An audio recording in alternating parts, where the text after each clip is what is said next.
So, your uncle. What's wrong with him? He's possessed. As in the devil? Something like that. He says a dark man is following him, watching him at all times. What do you make of it? It's nonsense, of course. But I'd be lying if I said it didn't bother me. You see, it runs in my family. Possession? No, detective. Deteriorating melancholy. Practically every member of the Hartwood family is driven mad before they grow old.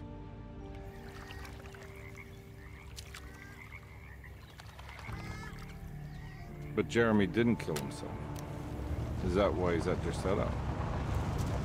Despite being convinced that he is truly possessed, he decided to put his last chips on Dr. Gray and his psychoanalysis, figuring he might stumble upon some cure.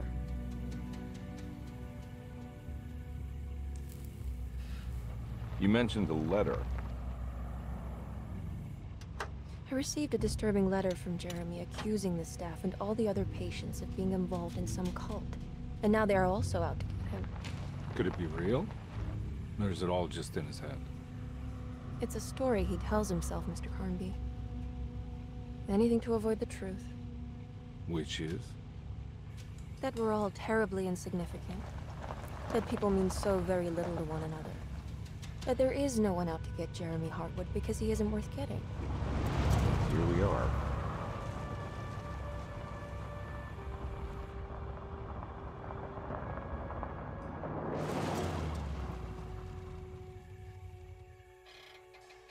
My uncle's not well, Mr. Carnby. I want to make sure he's all right.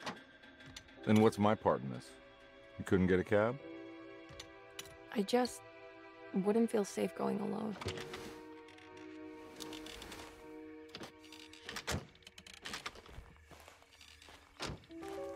Did you bring a gun? Yeah. You think it'll actually come to that? No. But you might need to wave it around depending on how agreeable the staff will be. What exactly are we gonna do when we find Jeremy? I don't know. Let's just find him first.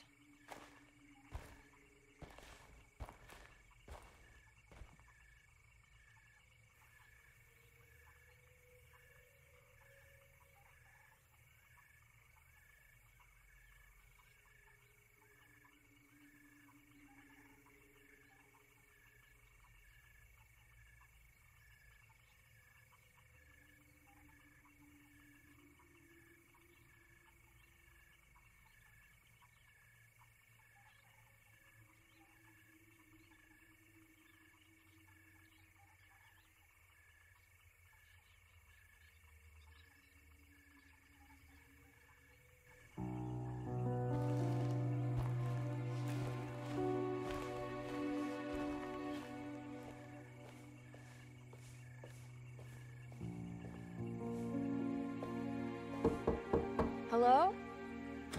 Hello? Looks abandoned. It can't be. There has to be someone around. Wait here. I'll go around back.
Now what do we got here?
Nah, I'm not getting in there.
That's one big tree to fit inside a conservatory.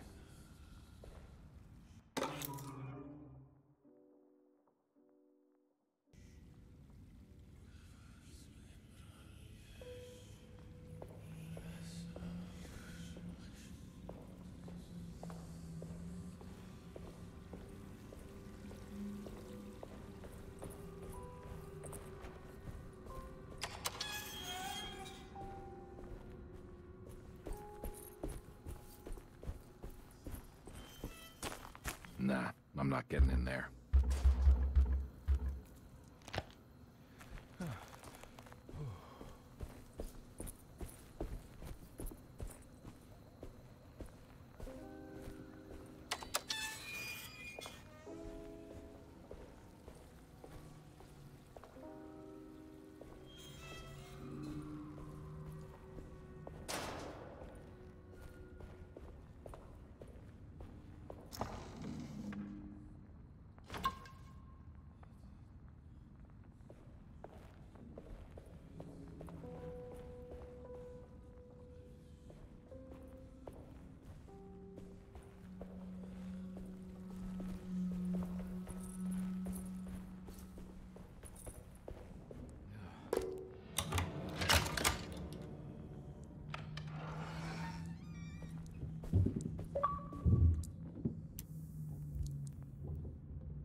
Don't mind if I do.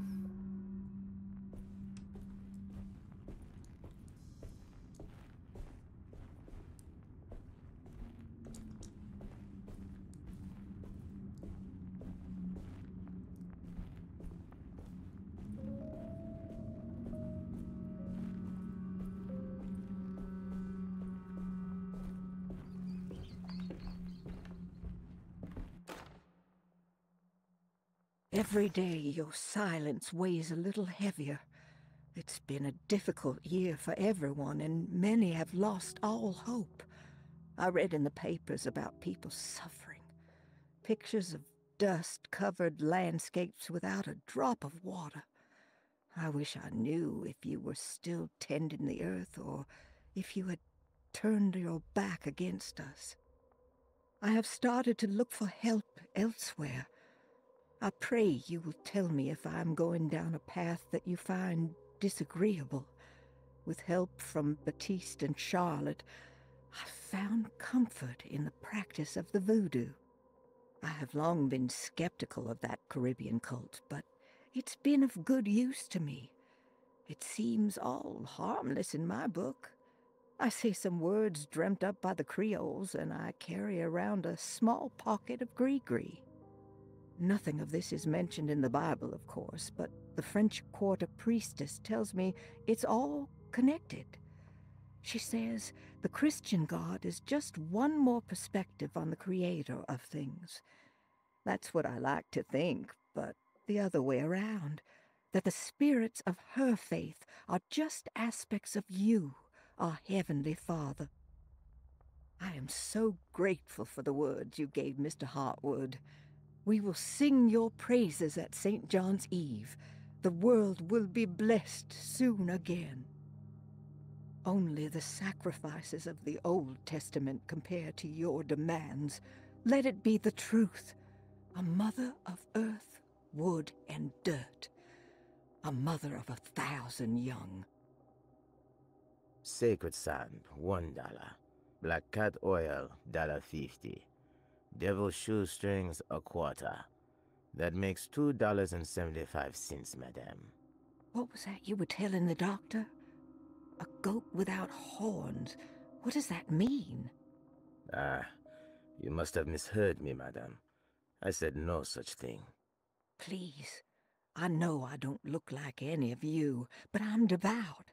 I'm ready to do what it takes. Do not be so eager to sacrifice the few things you have left, madam. Now please, leave my store. A goat without horns.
I need the key.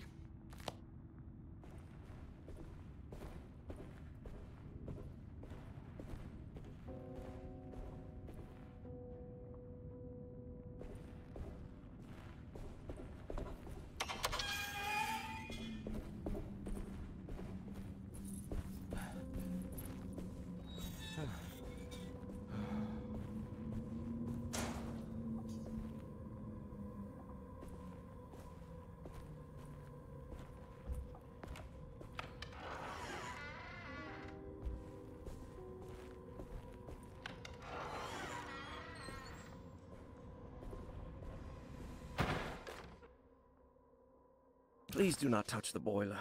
It is working after all. While the sabotage has caused a leak, only the decorative plate has been completely ruined. Let's wait for Mr. Chance to turn up and he can take a look at the leak. Mr. Waits.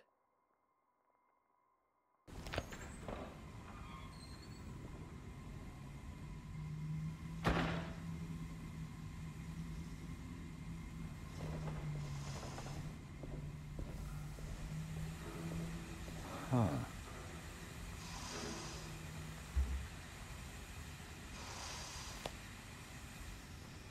That doesn't look safe.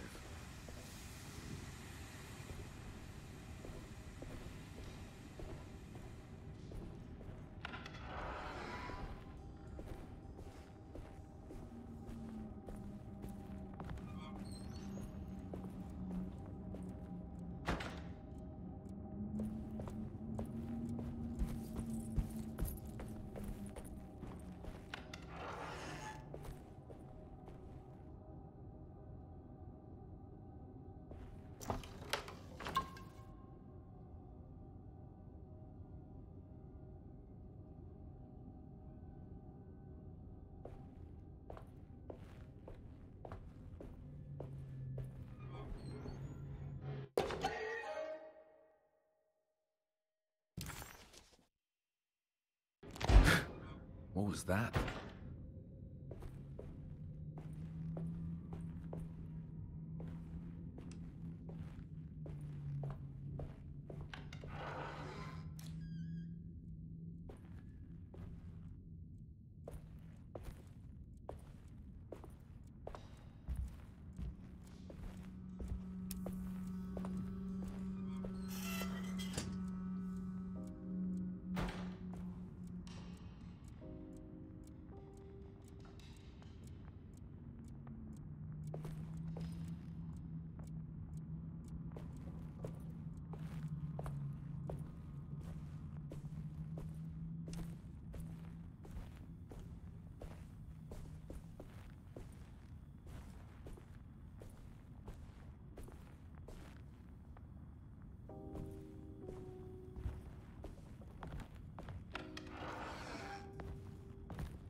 I need the key.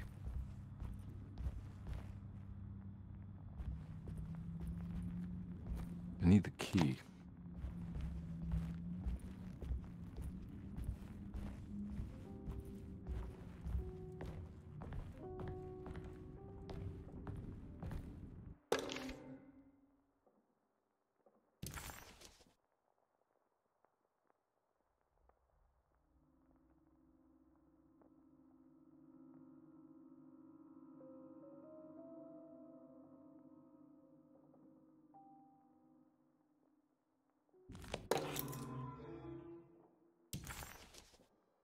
Nice.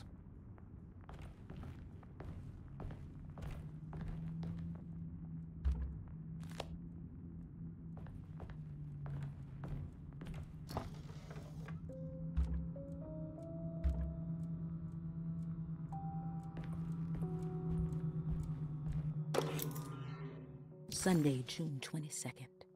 I spent all day looking for Jeremy. I should have cared for the others, but I'm scared that he will do something irreversible. Cassandra is upset that I didn't give her the latest shipment of pain medication that Waits brought from the post office yesterday. I would have given it to her, but the company didn't send a new key this time around, so the box is just sitting there on my desk. They must have figured we had plenty of their gimmicky keys by now. I only remember seeing one lately. Grace was playing with it inside the grand parlor. Unless it turns up by itself, it will have to wait. I have to figure out where Jeremy is. I think Jack knew something. That dog of his found a strange rot permeating the house. She's showing us, he said. Like those blots and streaks of fetid rot was talking to him.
It's wedged shut.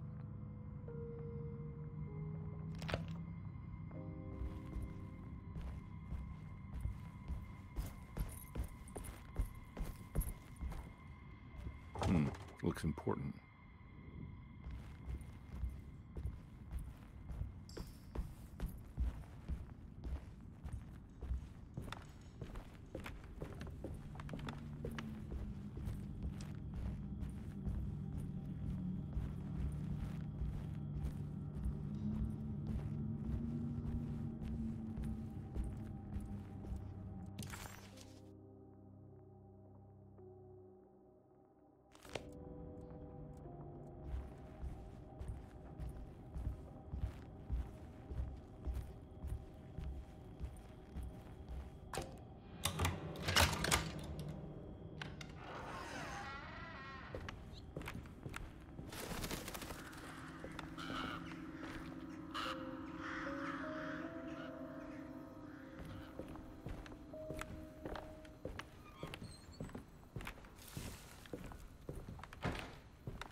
Oh.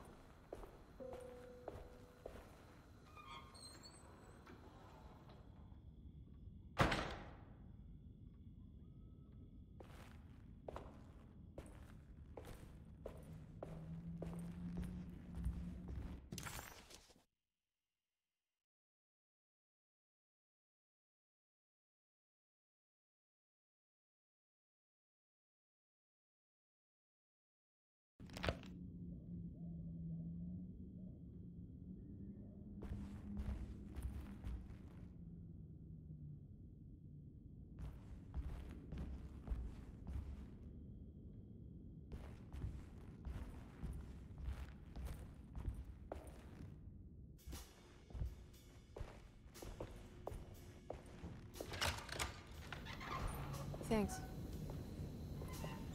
What are you doing? Who are you? Whoa, pardon me, excuse me. My name is Edward Carnby, private investigator. I hope you don't mind we let ourselves inside. I do mind. This is private property. You can't just barge in here. I'm sorry about all this, but I'm looking for my uncle. It's urgent, and no one was answering the door. We can't hear you knocking anymore. None of us can. Who is your uncle, darling? Jeremy. Am I right? She has that heartwood gloom, doesn't she? That's right. I'm Emily Hartwood. I just came to make sure my uncle is all right. Well, he is unavailable right now. You will have to come back another day. Unavailable how? Is he sleeping? We can wait. He's lost. Don't I know you from somewhere? Who's your man again, Miss Hartwood? My name's Edward Carnby, private investigator. Splendid. Enough! All of you! Get back to your rooms! McCarthy, keep your eyes on the child. And you two, please leave immediately. Look, we're not here to cause any trouble. Just let us see the old man, satisfy the curiosity of my client here, and we'll be off. Jeremy has gone missing. There's no need to worry, but it might be some time before he turns up. The whole staff is looking for him. What? He ran off? I don't have time for any of this. Please, come back tomorrow. All right, in that case, we'll just wait in his room. You don't mind, do you? It's upstairs, right? Wait, you can't. Don't worry, we'll be discreet. In the corridor. It's the first door on your left. I'll tell Dr. Gray you're here. Excellent. Thank you, madam.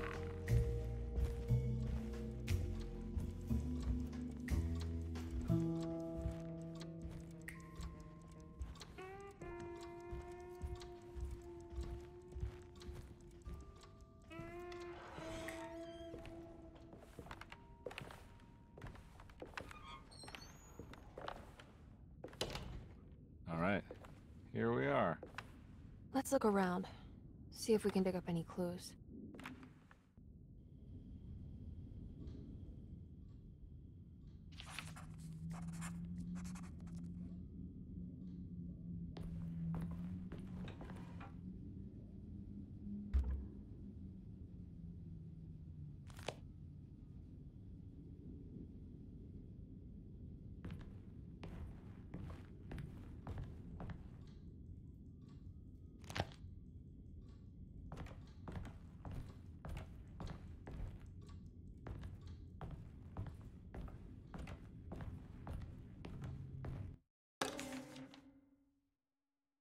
Every night the dark man stands opaque at the threshold of my room, counting the days until my spirit spills out of my tired shape. Only his pallid mask shelters my remaining sanity. Staring directly into the face of that demonic sultan would surely sunder time itself. Would he have looked the same to my father as he struggled for his life? Does his veiled face haunt my niece quite the same way? I wish so that I could rest my soul in that sunburnt convent of Tarawea. Would I find you there, Juan? Or Senora Perosi, back from the beyond? Every night I hide from him, moving from one misshapen memory to another. Scenes conjured out of fantasy and delirium. Places I struggle to even paint. I wish I understood your death, Signora. Is there anything I could do for you but bury you in that bleak necropolis? That triumphant chapel rising above the ledges and the oven vaults shall be your sepulchre, where you may rest, and I shall weep.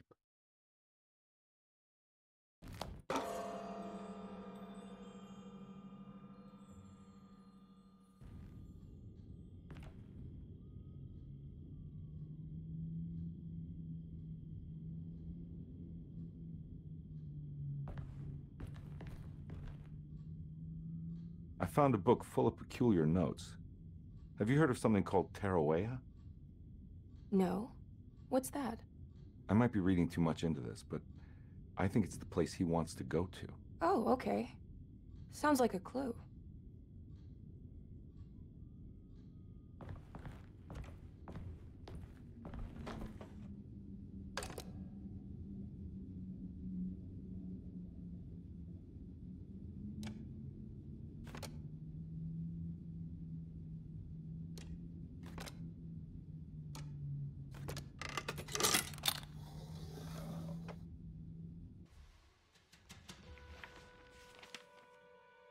Hey, you know anything about this? Looks like some sort of talisman.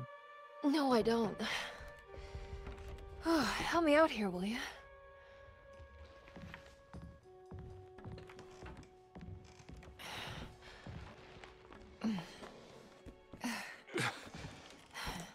kill the guy, throw some of this stuff out?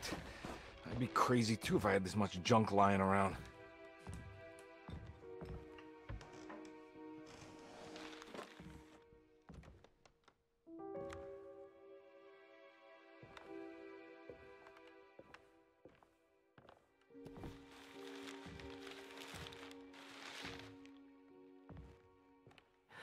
Oh, wow. That's striking. I want to save this one.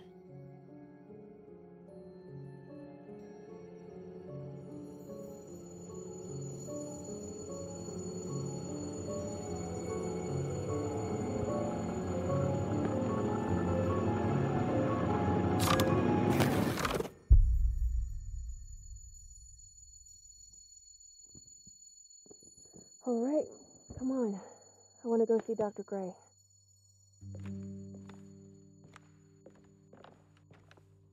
Come on, let's go. Yeah, I'm coming.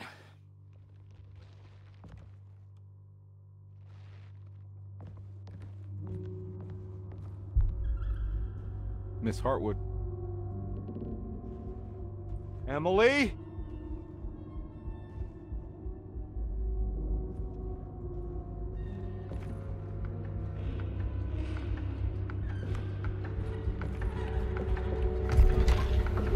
What the hell is going on? Where am I?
Yeah.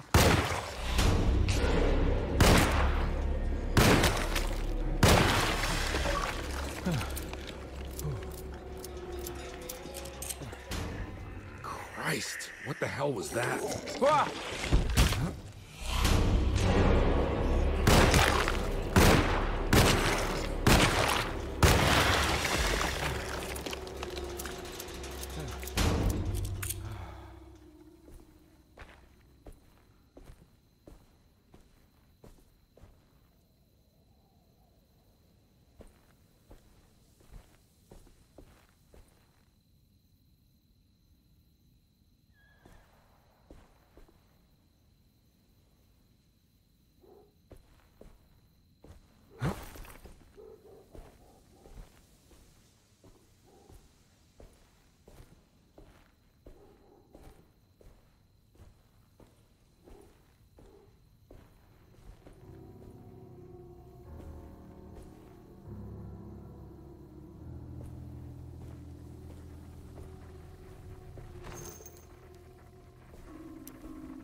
I can't go that way.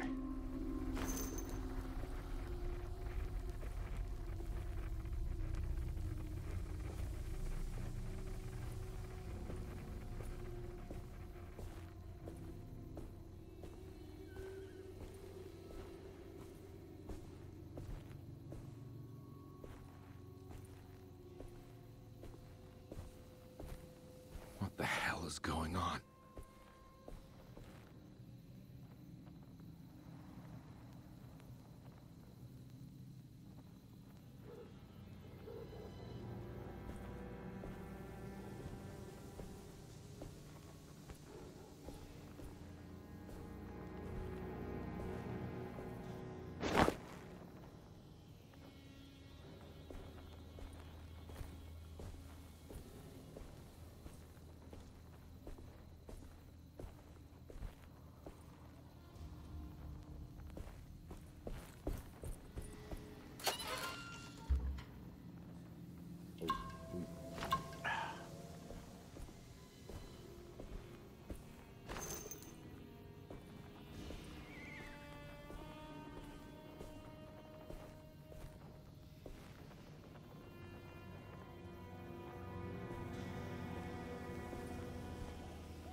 get inside, Carnby. They're not the good kind. Are you... Is this your store? There are no owners here. We both strangers in Jeremy's story. Jeremy did this. How? Pact with the dog man. Jeremy warned us, but we didn't think much of it. I'm Detective Edward Carnby. I was hired by Jeremy's niece to find him. Oh, yeah? How much she paying you? $150. She's sure getting her money's worth tonight. Are you a thinking man, Carnby? No, not if I can help it. You know, I think Jeremy's hiding in a way we can't find him. He has this juju necklace that guides him. The talisman? That's right. It's some magic charm he got from Miss Jackson down the street. The voodoo priestess? You know surprising things, Carnby. Yeah, the Mama Loa. Here, take the key. I locked the gate to save her place from all the ghouls and goblins getting inside. Maybe if you go there, you can find some clues to show you the way. Thanks. I'll have a look.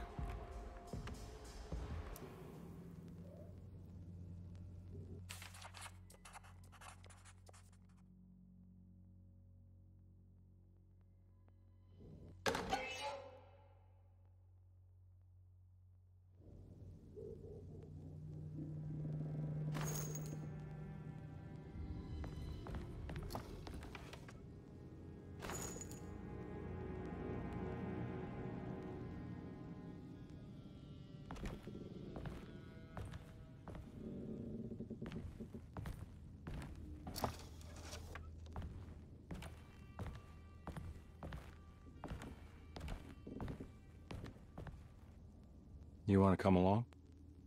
Nah, I'm gonna stay here for a while.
Whoa!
The weapon broke.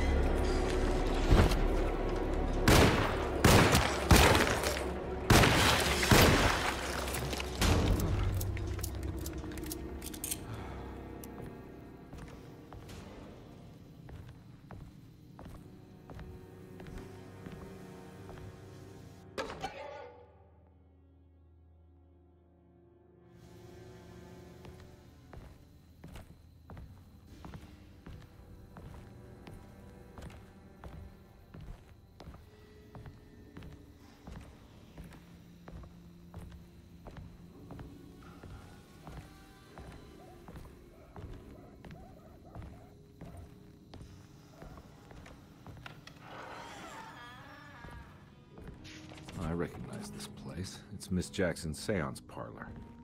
Let's see if she's got any information on Jeremy's talisman.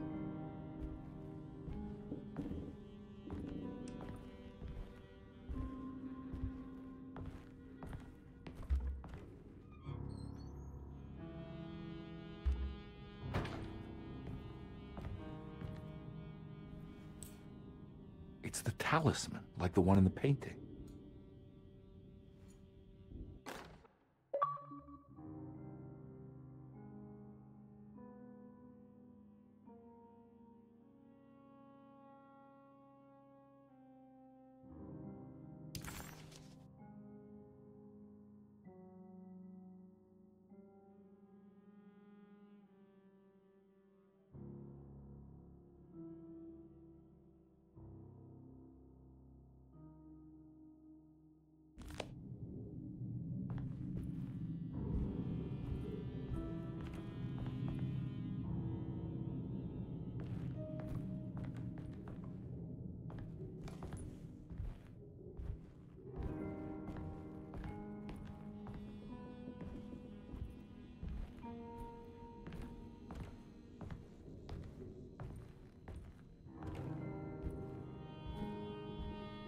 I think it's meant for the talisman.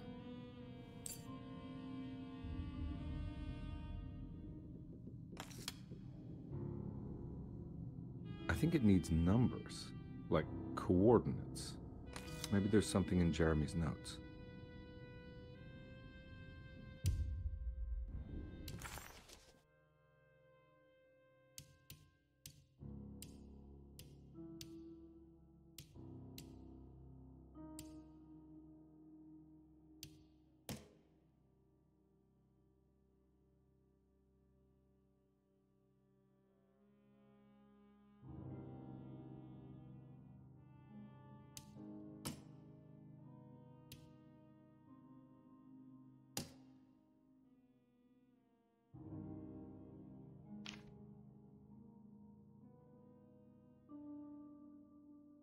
did you first come to understand such things, Senora? How did you know that the battered boil in the basement would lead me to Lafayette Cemetery? Or how the old upstairs clock, with its astronomical motifs, would take me to that hateful mound outside of Claremont Harbor? Those are my memories, my past. Is there perhaps a chance, if ever so small, for me to see Terrawaya? Oh, I want that more than anything. Please, let my talisman take me there. Let me sit with Juan under his Bodhi tree.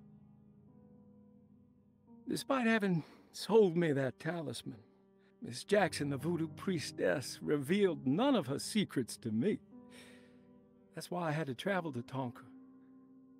Instead, she cruelly told Baptiste, my caretaker, that he would be betrayed and killed in the most awful way, that the one he loved would pierce his thigh with a sharp spear, and that he would be devoured by his own mother.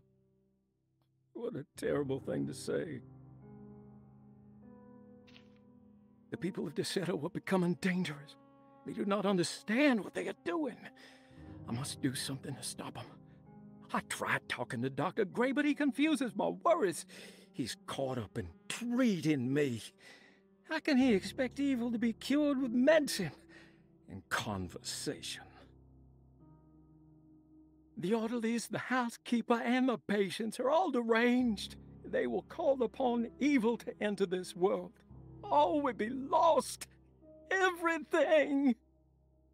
Unless I can find the clerk, Mr. Waite. He seems to be a clear-thinking man. Maybe Beauregard. The dark man offered me a prison, and I accepted. I signed that miscarried contract and entered the dark pact. Everyone is safe, except for me.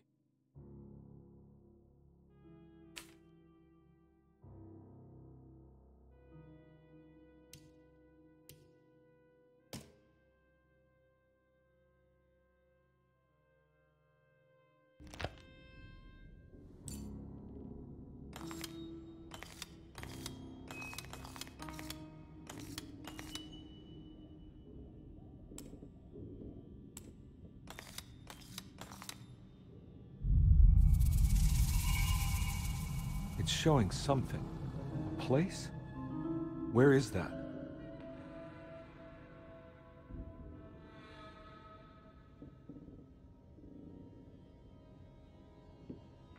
Huh.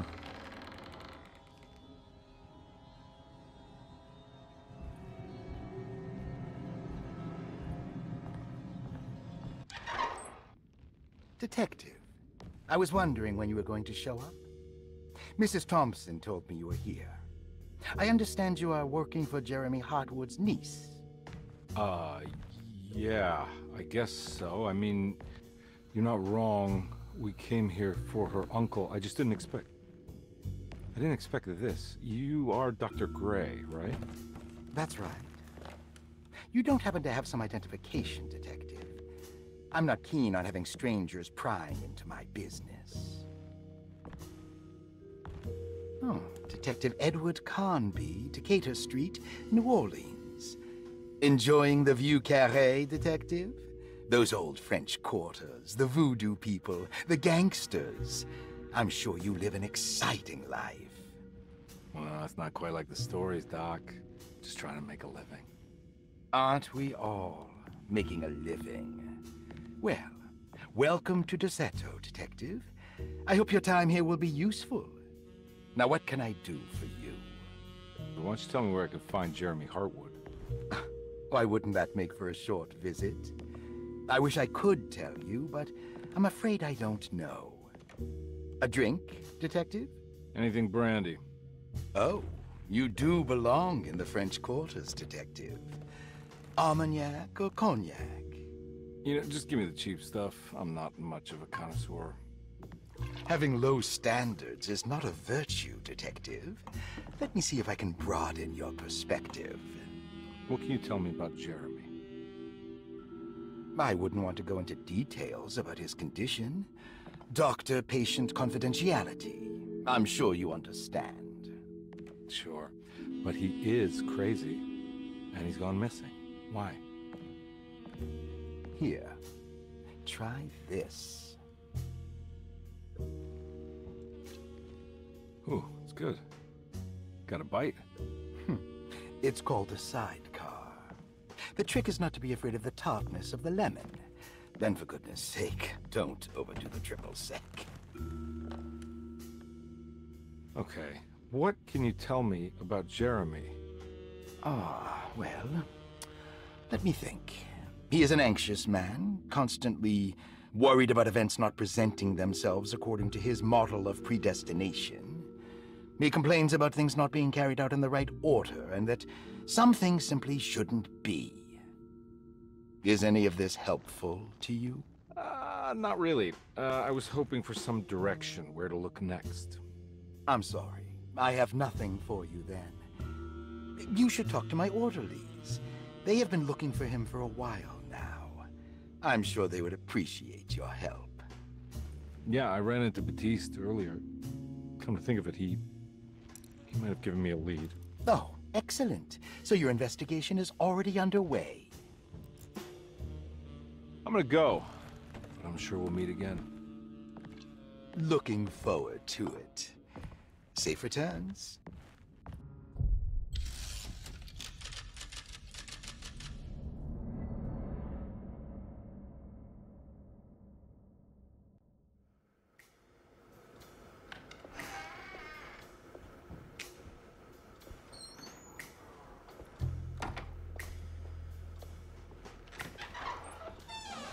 Detective Carnby, how did you...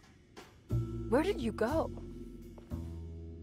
I was just talking to Dr. Gray. You disappeared. No, it's not what you think. Have you found anything strange going on here? Yes. Everyone is being incredibly evasive and I can't figure out why. No, I mean something you can't explain. Paranormal, even. Detective, I really need you to get yourself together. I can't do this alone. Forget it. I'll figure it out. Do you want to come see Dr. Gray? No, I want to try something. With this talisman, I think I can follow Jeremy to the place he mentioned in the book. What was the name? Do you remember something Spanish? Teroea. Yeah, that's where I need to go. Detective, are you gonna be all right? Yeah, of course. Go talk to Dr. Gray. We'll rendezvous later.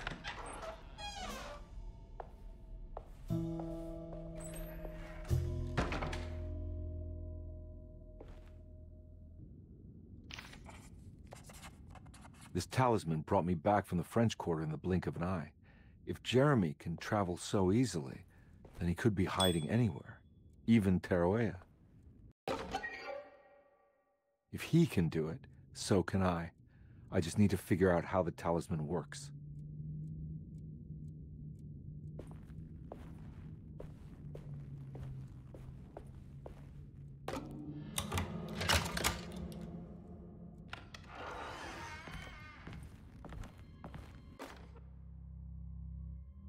Saw your notice in the boiler room. You should know Mr. Chance won't be coming back. I got no business being in there myself, but you can take a valve from the wine cellar if you want to try to stop the steam pouring out. Be careful.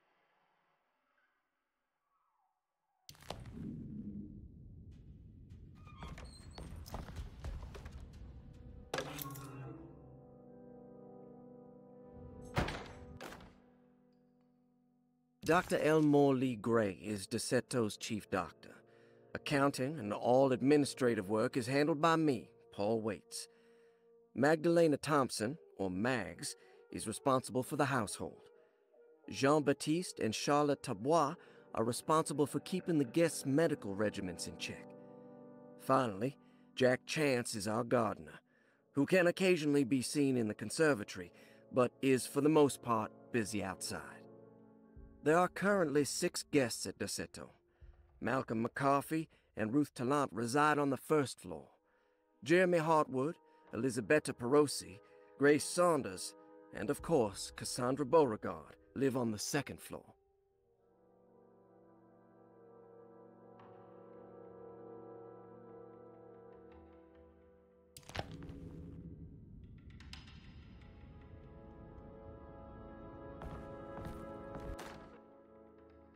Paul, you're right about the plates on the boiler and the clock. They have been sabotaged, and I think I know who did it. They have something to do with Jeremy's episodes and how he seems to disappear at night. Right now, it's important that you keep an eye out for any of the pieces. I want to find out if I can repair the plates. Let me know if you find any of them. Lottie. Tell Lottie to take a look at the well in the kitchen garden.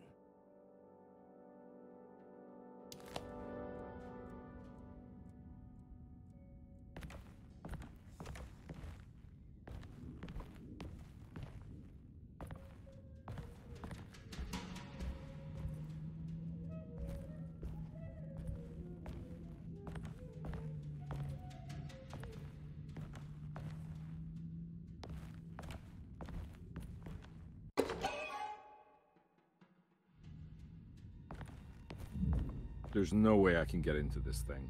Better leave it alone.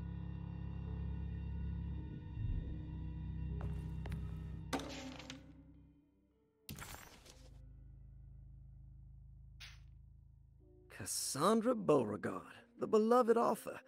Very exciting, isn't it? What do you want to put down for reason for admission? What her agent told us. Cassandra suffers from writer's block and needs to finish her moving picture script before the end of June. Mr. Chardot suggests Cassandra's heavy use of barbiturates is holding her back and risks ruining her career. And how should we summarize her personal history? Let's keep it short. Cassandra Beauregard is a beloved crime author who managed to pull herself out of poverty and into stardom. 5 years ago, she tried killing herself by jumping off a balcony. The incident left her a cripple, and now relies heavily on her wheelchair. And for diagnostic impressions? Cassandra suffers chronic back pain following her suicide attempt. She self-administers morphine to keep herself ambulant, but has become addicted, and the desired effect is now lost. The drug abuse clouds her mind, and she is unable to focus on real life. To save herself from this insight, she instead makes up stories to fill out the gaps in her own thought process, resembling the Korsakoff syndrome. Oh, bravo, Doctor. How will you treat her? First of all, she needs to be weaned from her drug addiction, and hopefully it will resolve her compulsive lying. Then look into permanently numbing her pain in her back through surgery. Finally, deal with her suicidal thoughts. Fantastic. With such a short time before June, I really hope she gets better soon. We will do what we can. Grace Saunders, 11 years old. Reason for admission? The mother insists on strict supervision by a proper gentleman to avoid further perversion of Grace's adolescence. Personal history? Grace's family possesses modest wealth and status. Her childhood seems ordinary, spending most of her time with private teachers and family friends.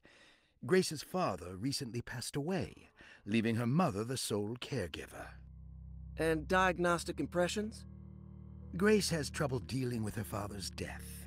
She is willingly suppressing her feelings on the matter and isn't properly acknowledging the trauma she suffered. Any planned treatment? Grace needs nothing out of the ordinary. She simply needs parental guidance. Eventually, we can work on her feelings toward her father. Thank you, Doctor. I'll finish the paperwork and get her installed.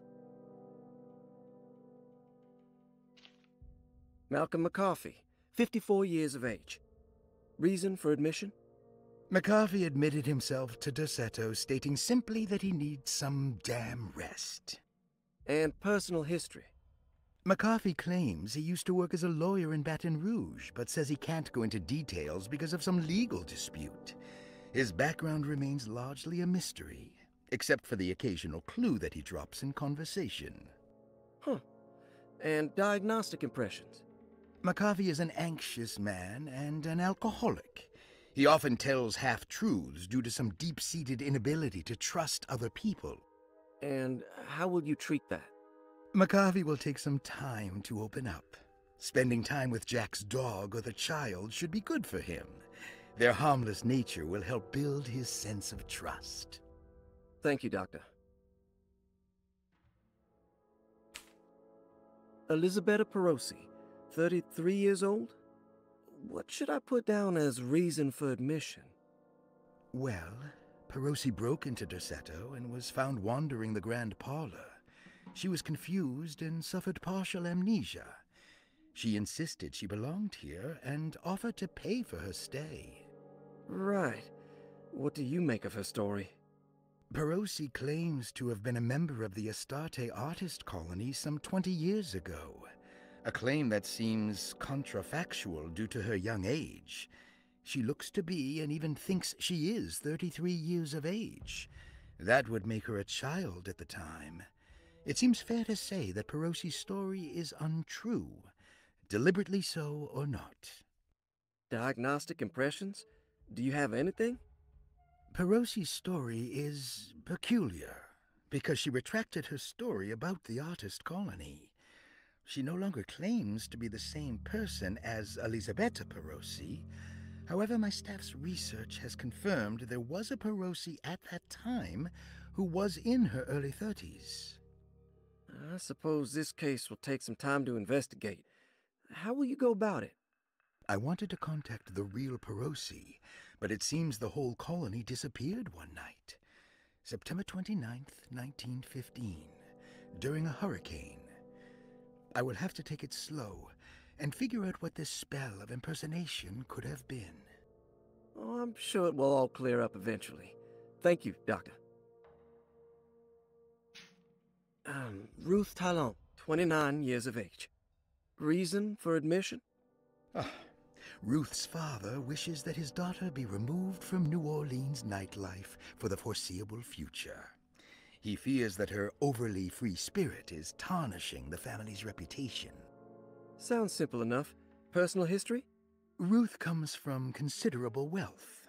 Her family owns several hotels and restaurants. Unlike the rest of the family, her sense of adventure has taken her around the world, including France during the Great War as a photojournalist. The last decade, she has provoked many rumors of being a debauched flapper, bordering on nymphomania.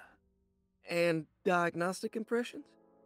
Despite her father's frivolous reasons for her to be admitted, Ruth does seem to provide an interesting case.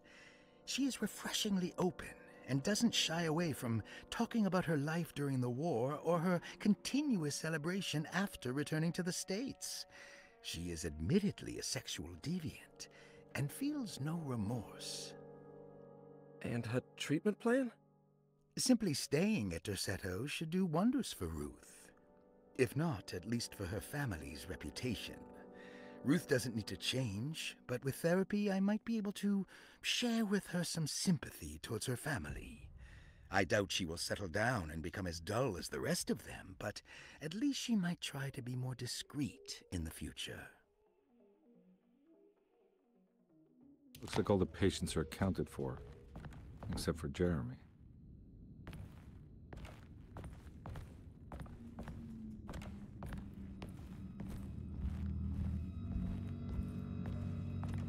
I need the key.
I need the key.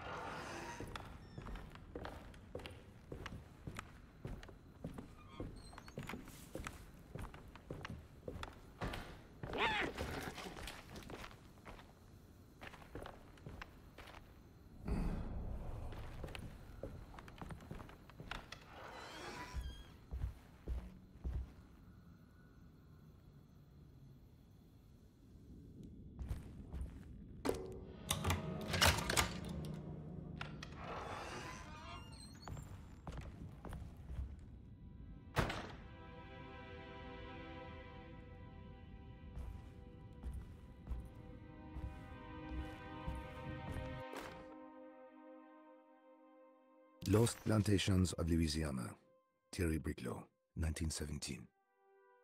Derceto was a small plantation on the eastern shore of Lake Pontchartrain. The land was considered difficult for industry and was sold for only $30 to Elijah Pickford in 1818. Pickford employed hundreds of workers from nearby New Orleans to clear the woods and build a small plantation mansion facing the lake with a striking Greek Revival temple facade. Derceto kept a modest production of Barrique tobacco and indigo that persisted up till the Civil War. During the antebellum era, Derceto was the source of many rumors concerning voodoo and witchcraft. People who traveled the lake reported seeing people dance at night in front of bonfires, bleating and wailing.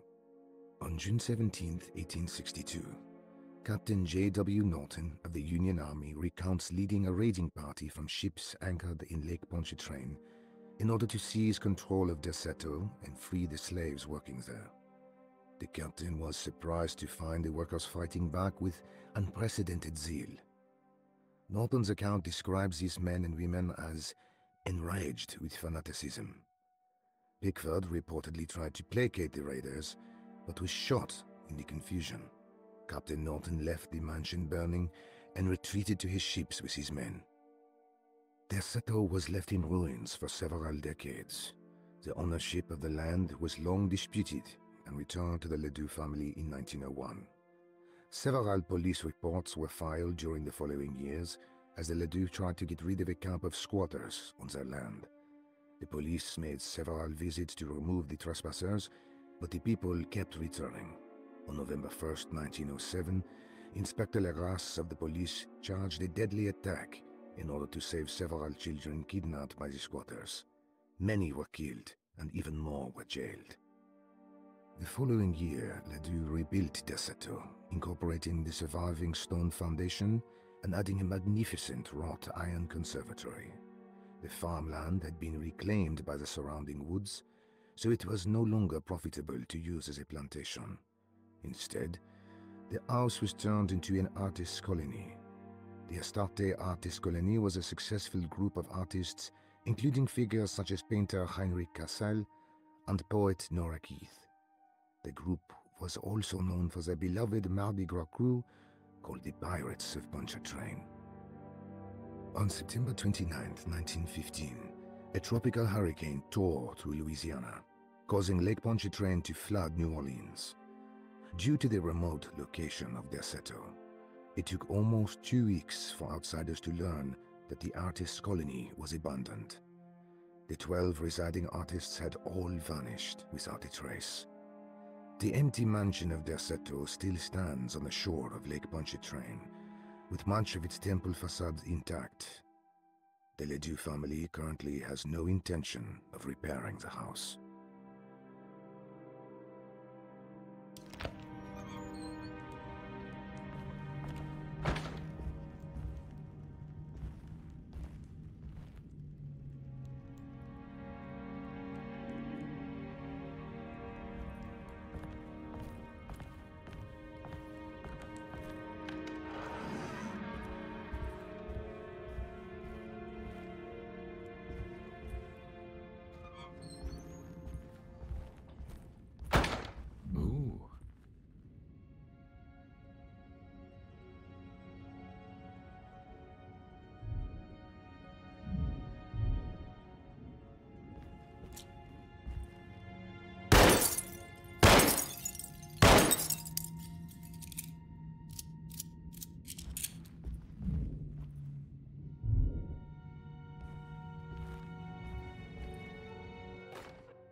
It's wedged shut.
What happened? Everything's normal again? Right.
Got it.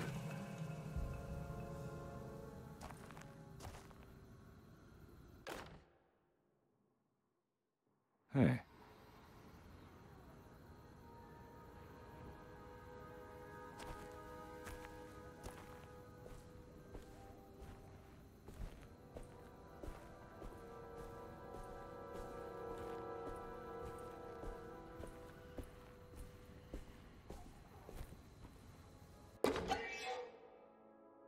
This can't be real.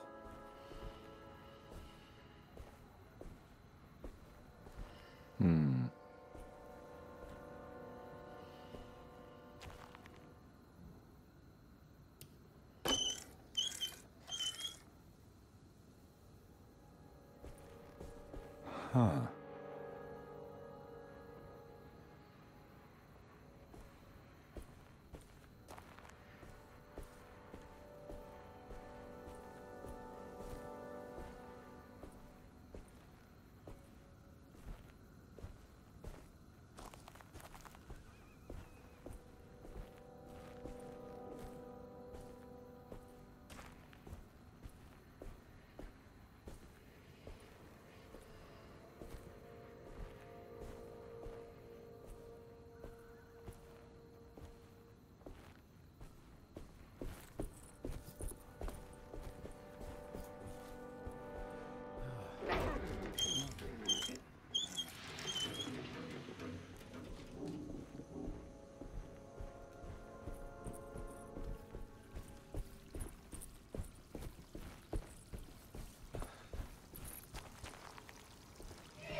You know, Mr. Waits, I saw a piece of the plate that Liza broke. I think she's been hiding them. She's not very good at it. She just chucked it into the little room with all the tools behind the boiler. I left it there. I didn't want to embarrass her by picking it up while she was looking. We went upstairs instead and played backgammon. I let her win, because she's so unhappy. The piece looked like the one on display in Cassandra's room. You know about that one already, right? Or is your eyesight really that fuzzy? I hope you don't feel bad about your glasses. You only look stupid when you squint. Maybe if you had more eyes, you would see these things. I wish you had all the eyes you needed. Your best and favorite guest, Grace. It's stained. Looks like some kind of riot.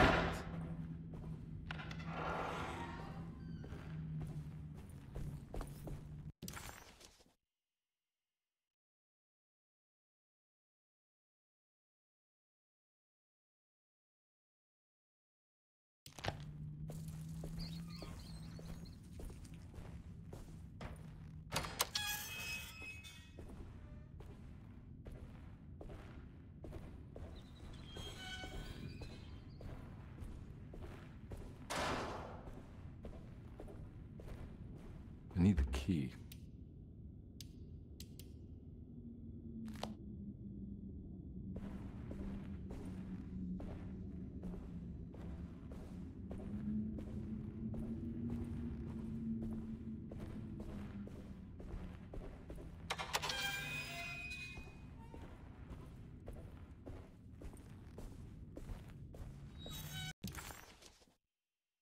While Detective Carnby was grateful to be back at Derceto, he was eager to test his hypothesis. After having suffered through that sinister world, dressed as the French Quarter, Jeremy's writing could be read much more literally.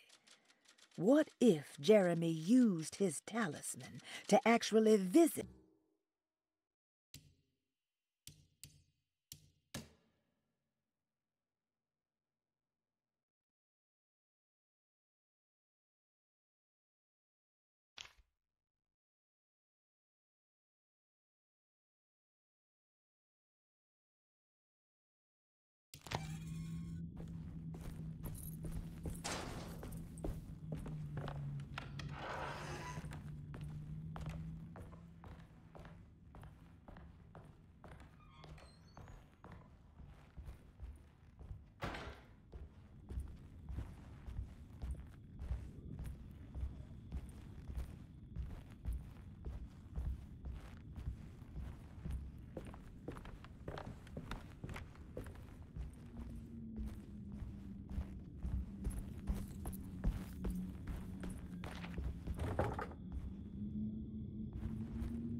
I need the key.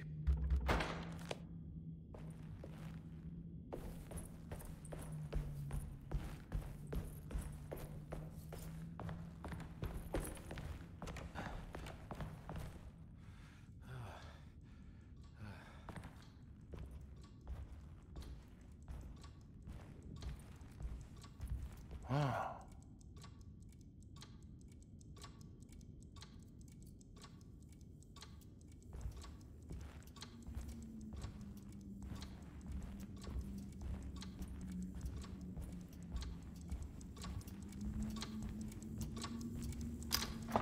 This must be the clock that Jeremy wrote about in the commonplace book.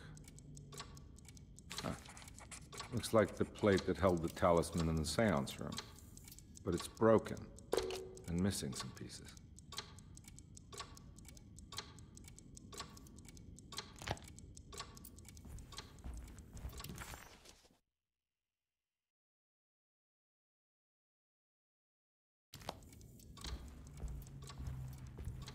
I need the key.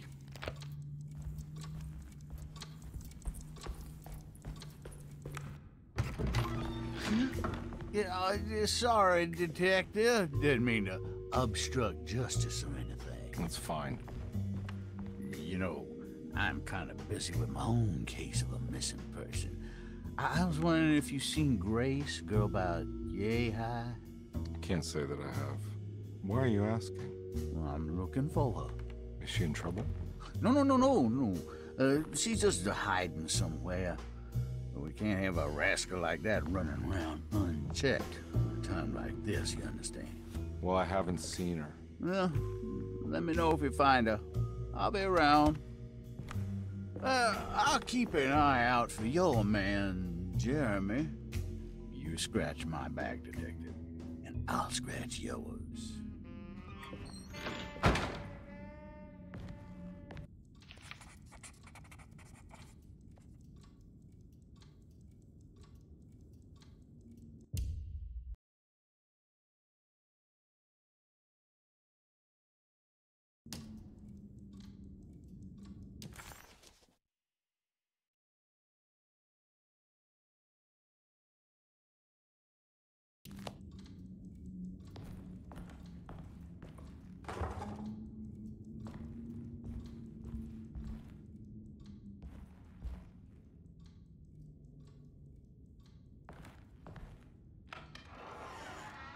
Looks like everything's back to normal here.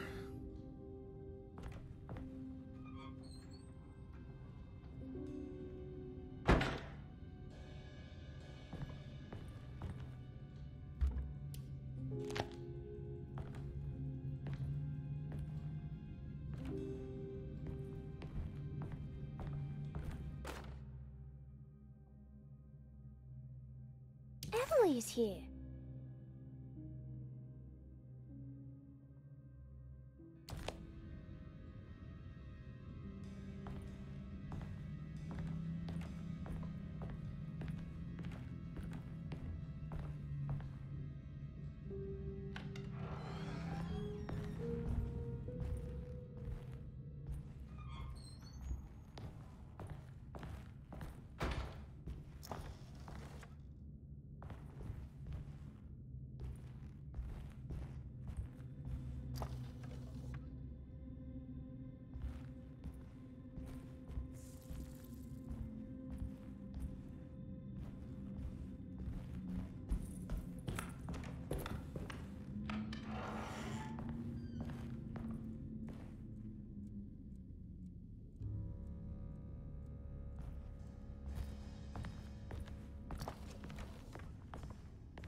Eccentric.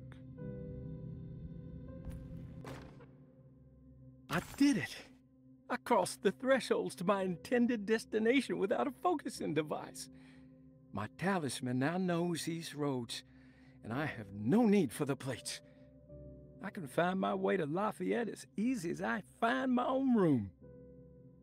I visited the grave of my father and seen the oven waiting for me. Thank you for opening these doors. I now must summon my courage and go back to that hateful mound outside the oil rig. I hope you'll be feeling better when I return. Jeremy.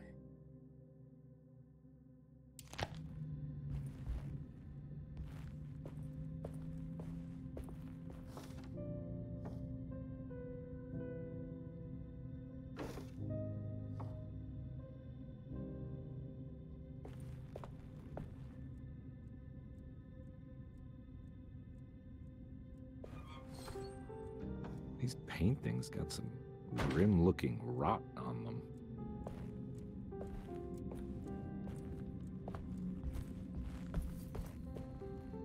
What are these symbols? Looks like alchemy or star constellations.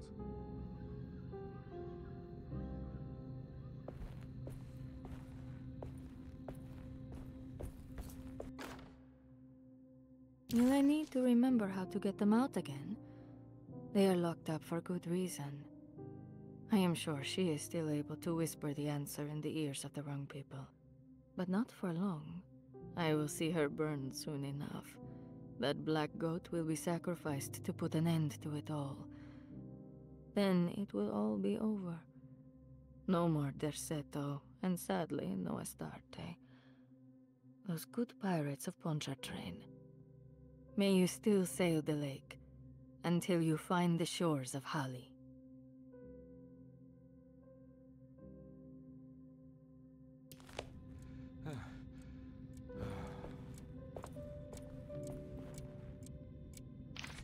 The Astarte Artist Colony. I remember hearing about their disappearance. Must have been 15 years or more now.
I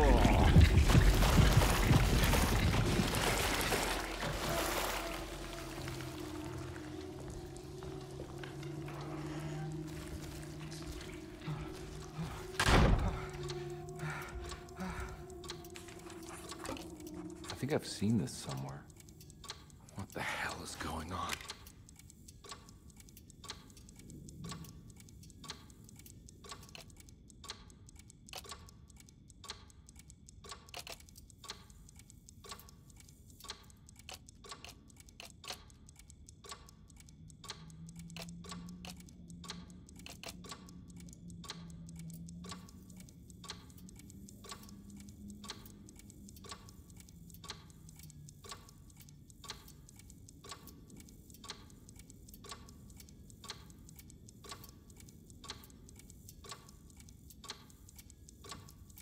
There was something in the commonplace book about this.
I think the clock broke.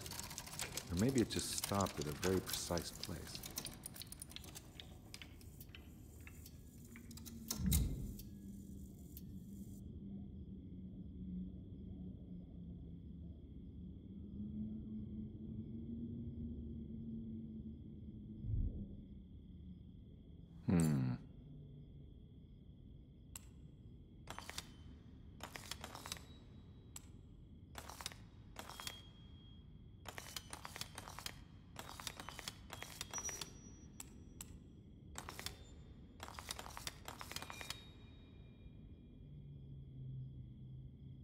There's a picture in the black glass. It's showing me something. It's the hallway outside Jeremy's room.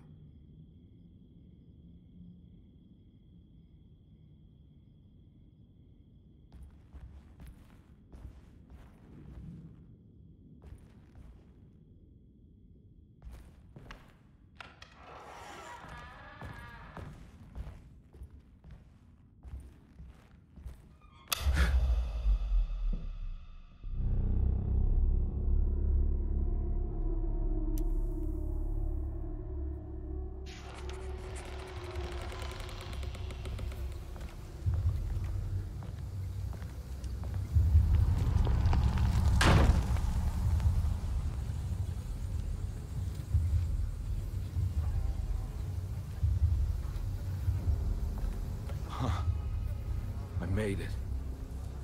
I entered another one of Jeremy's memories.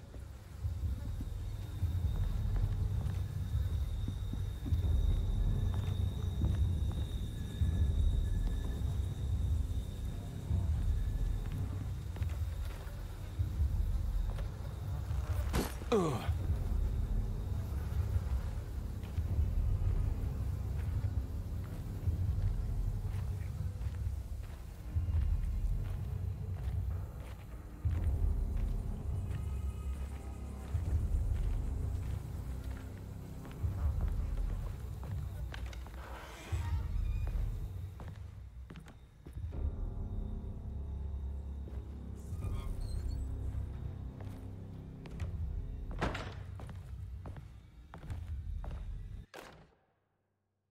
May 1923, Monday.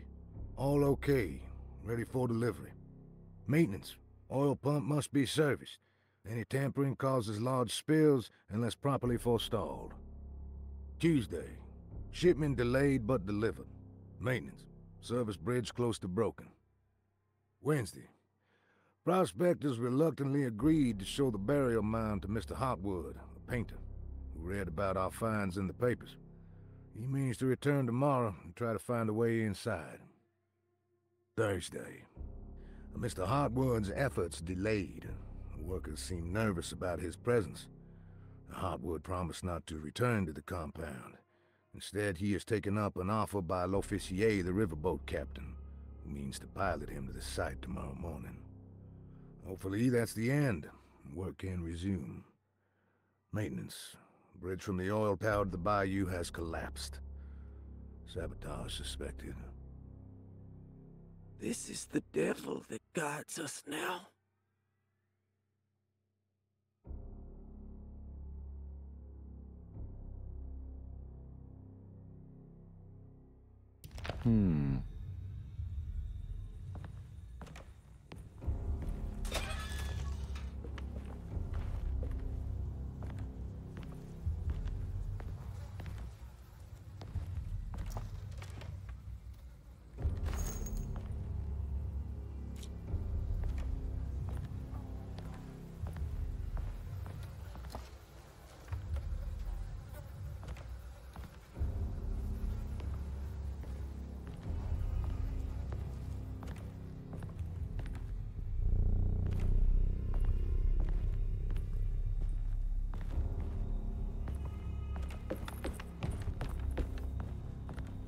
I need the key.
Locked.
Looks pretty weak.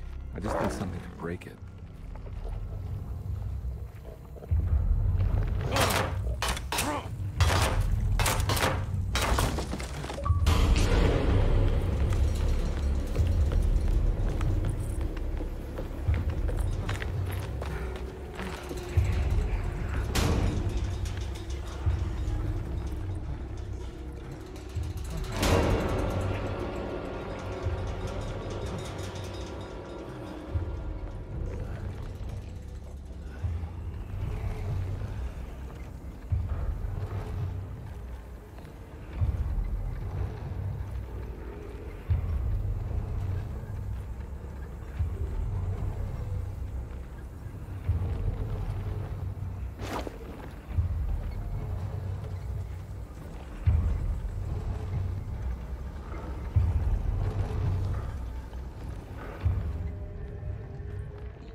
Huh.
be a way to get to the other side.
Now what?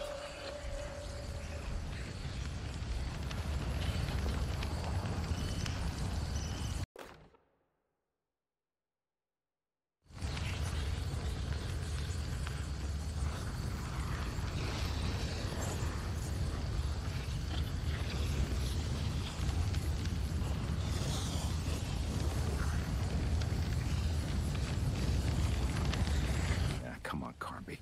Wouldn't you rather fall to your death than go up in flames?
It's the hateful mound Jeremy talked about in his book.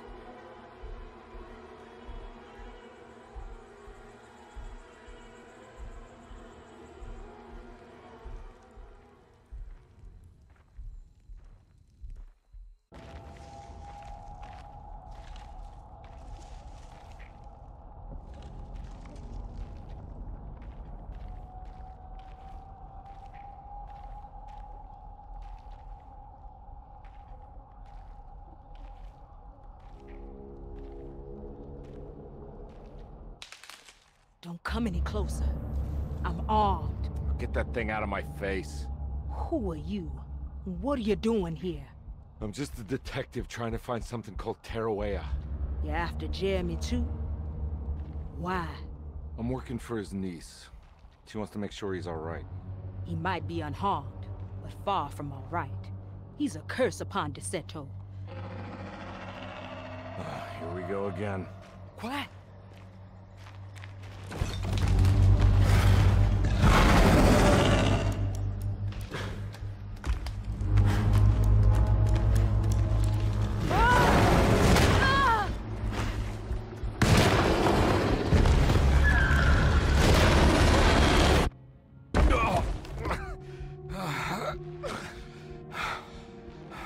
Oh, Christ in heaven.